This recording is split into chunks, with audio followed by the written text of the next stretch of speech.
state that nearly 14 billion years ago expansion started. Wait, the earth began to cool, the autotrophs began to drool, Neanderthals developed tools, we built a wall. We built the pyramids, math, science, history, unraveling the mystery that all started with a Big Bang.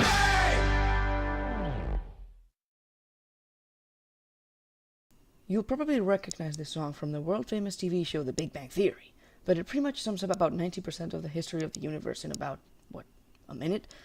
And with this song, we start the history of Spain. It all started pretty much the same way.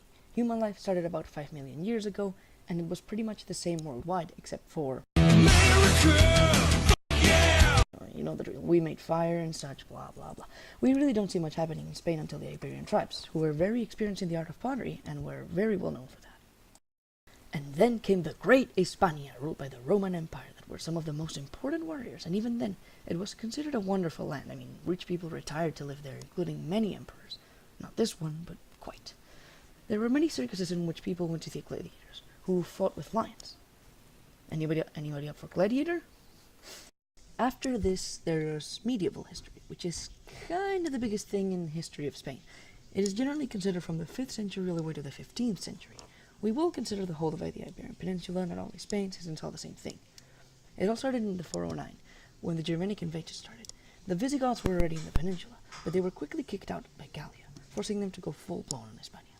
After the Third Concilium in Toledo in 1509, that took me a while, an improvement in society and culture, they put a lot of weight into the church. However, the Moors quickly saw the prosperity and said, hey, we want to do some of that too, and in the year 711, creating the stage of Hispanic history known as Al-Andalus. The first step was Cordoba's Caliphate in 929, and lasted until year 1031. There was a high point. It was a worldwide economic potence, and it started a new stage known as the Golden Age, which was prolonged for a long time, and the Moors conquered most of the peninsula, side note. But then the northern Visigoths went, screw you, we're taking everything back, and they started the Reconquista and the repoblación of the peninsula. But this took a very long time. In fact, it started in the Battle of the Navas de Tolosa in 1012, and it only ended in 1492, when the Catholic kings conquered Córdoba. But we'll talk about that later. From then, the Visigoths were in hooray, and they had the whole world of the peninsula.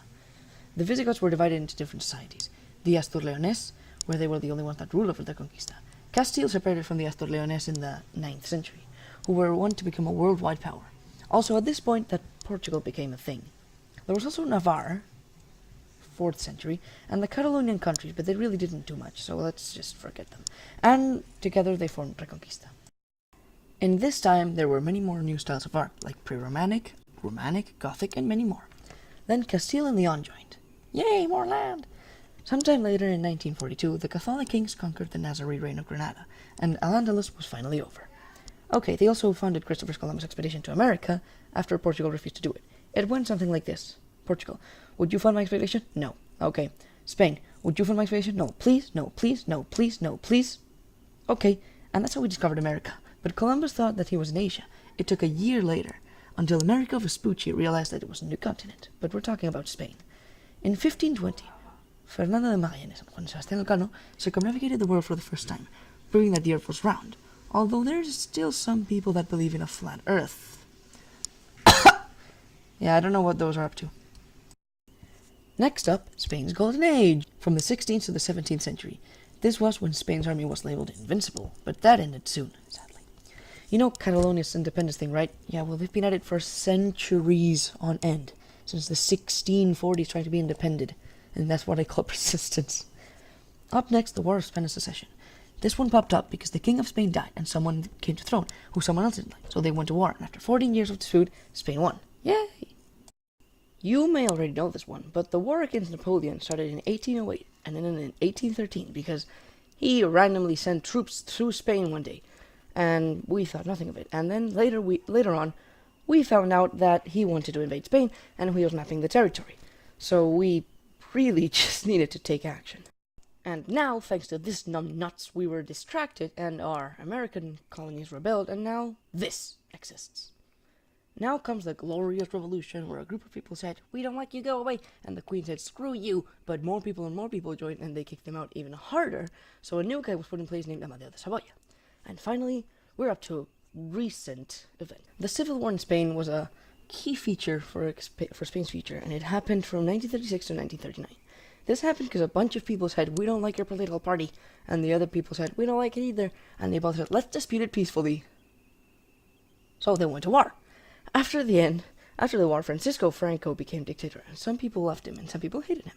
He died in 1975, so finally, after thousands of years, we arrive at the last key event, return to democracy and joining the EU.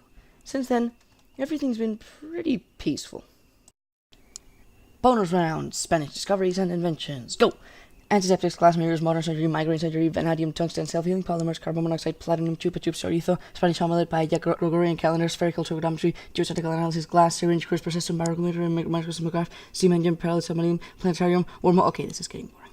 But don't be sad, you have invented a lot of amazing stuff too, like the Mercator projecting the first world atlas, the Laserdisc, Bluetooth technology, Wi-Fi, holy crap, Blu-ray, the donut, the first world blood bank, and an artificial heart.